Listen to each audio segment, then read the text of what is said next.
Fala pessoal, bem-vindos ao canal Cortes da Bru. Lembrando que o link do episódio completo está na descrição do vídeo. E como que você. Isso que eu acho bacana. Eu gosto de ver muito as mulheres falarem de economia. E eu acho que isso tinha que ser muito explorado, assim. Eu acho que tem muita mulher chegando nesse mercado. E é muito bacana. Como que começou esse seu interesse por economia? Desde, assim, você sempre quis fazer economia quando você entrou na Não, por faculdade? incrível que pareça, quando eu era mais novinha, tipo, sei lá, uns 12, 13 anos, eu queria ser fisioterapeuta. Tipo, nada a ver. Nada a ver com Nada a nada. ver. Mas é porque eu tenho muita força na mão e eu gostava de fazer massagem, eu tinha habilidade com isso. Uhum. E aí eu pensava, vai ver, eu tenho a ver com isso. Só que daí, conforme eu fui estudando na escola, história e tal, a história econômica me interessava muito e eu achava chique trabalhar em banco. A verdade é essa, gente. Eu entrei porque Pessoal eu achava elegante, chique. aquele pessoal de terno, as mulheres É. elegantes. E meu pai era bancário, então eu convivia, né, na minha casa, ou às vezes ia visitar ele no trabalho.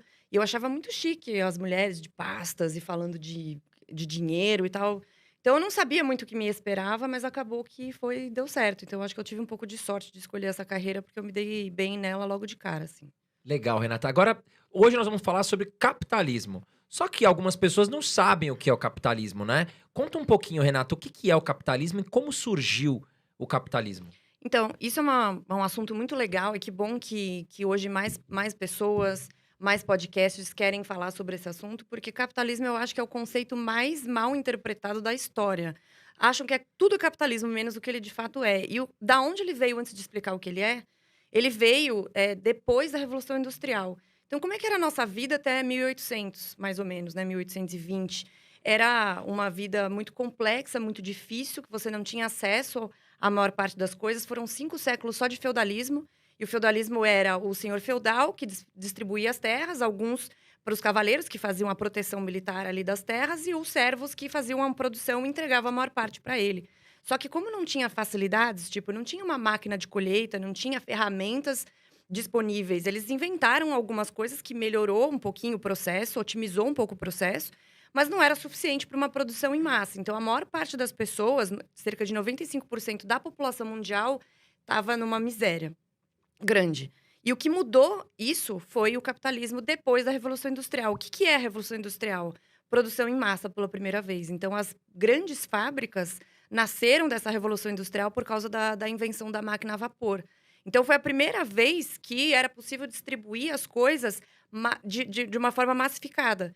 Então, se antes as pessoas ficavam morrendo de fome mesmo nos campos, como elas não tinham ferramentas, elas fizeram isso de forma voluntária, né? Se conta muito a história de que, meu Deus, elas foram obrigadas a ir para as fábricas. Ninguém foi obrigado. Mas elas viam que tinha uma possibilidade de melhorar de vida nas cidades. Houve um êxodo enorme para as cidades e as pessoas começaram a trabalhar nas fábricas. E o Mises tem um livro que chama 6 Lições. Não sei se vocês já leram esse livro. Não conheço. É um livro bem básico, bem pequenininho. Dá para você ler assim num fim de semana.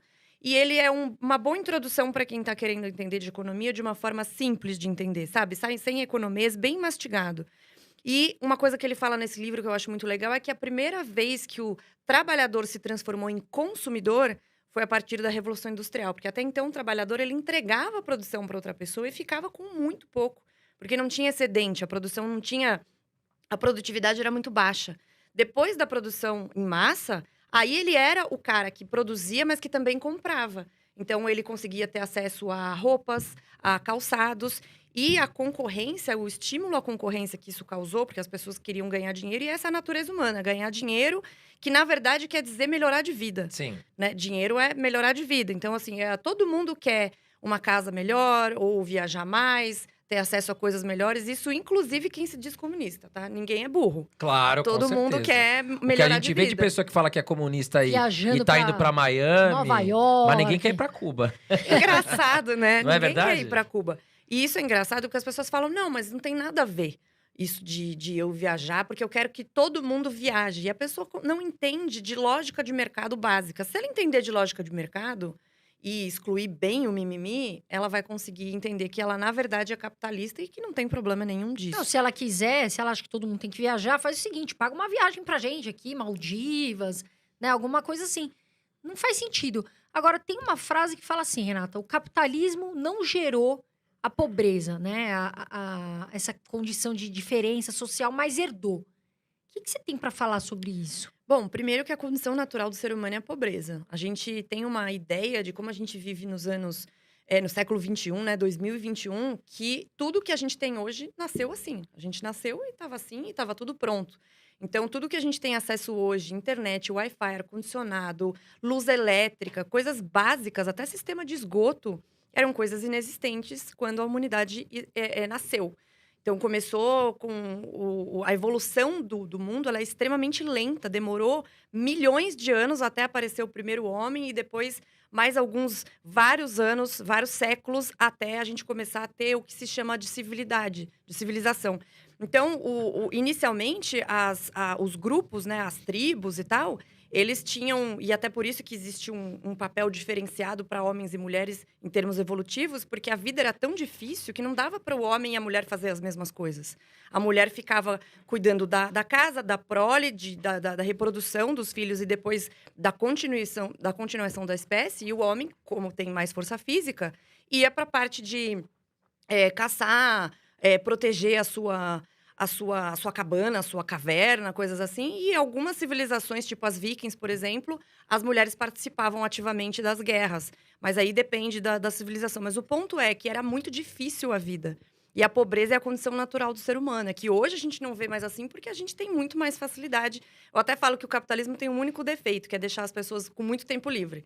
Como você não tem que caçar a sua própria comida, aí você se preocupa em linguagem neutra, por exemplo. Isso é uma preocupação para você aí que acha que tudo é coisa de burguês. Se você pensa em linguagem neutra, tem preocupação mais burguesa do que linguagem neutra. Você não precisa mais se preocupar com caçar, se preocupar com proteger, de ter uma intempérie climática, etc. E aí, o ponto é, a pobreza, ela é uma condição inerente do ser humano. E o que aconteceu? Como o ser humano é o único animal que tem a capacidade de ganhar conhecimento e gerar tecnologia, porque a gente tem a necessidade natural de melhorar. Então, eu estou fazendo um processo aqui mecânico. Poxa, qual é o jeito que eu posso melhorar isso e aumentar minha produtividade? Ou para eu ter mais tempo livre, ou para eu conseguir mais produção daquele alimento. E dessa forma, o homem foi se desenvolvendo e criando tecnologias até o momento, em 1800. Então, demorou até o ano 1800 para ter 1 bilhão de pessoas no mundo. Em 200 anos, 221 anos, são 8 vezes mais pessoas. E mesmo assim, a pobreza saiu no ano 1800 de 95 para 8. Agora deve ter um pouco mais de 8%, porque por causa dos lockdowns, da pandemia, a pobreza voltou a crescer, mundialmente falando. Sim. Mas nos países mais desenvolvidos, com mais liberdade econômica, ou seja, com mais capitalismo de livre mercado, naturalmente, eles vão passar pela pandemia ou de uma forma mais tranquila, ou vão voltar a ter prosperidade rapidamente. Então, basicamente, o capitalismo é sobre isso, é sobre produção em massa e concorrência que vai gerar essa cooperação entre as pessoas. Uma coisa interessante é que a gente coopera com pessoas que a gente não conhece, que a gente talvez não goste, que talvez a gente não tenha nenhuma afinidade, de religiões diferentes, de regiões diferentes. Tudo que a gente tem aqui, se a gente olhar o estúdio, tudo que foi produzido aqui, foi produzido por milhões de pessoas em diversos processos que chegaram no produto ao consumidor final. Mas tem muita coisa antes do produto final, que é o microfone aqui. Eu não sei se isso aqui é alumínio, mas vamos supor alumínio, o metal, a borracha. Todo o processo de produção, ele é feito de cooperação. E o capitalismo é sobre isso, é sobre cooperação.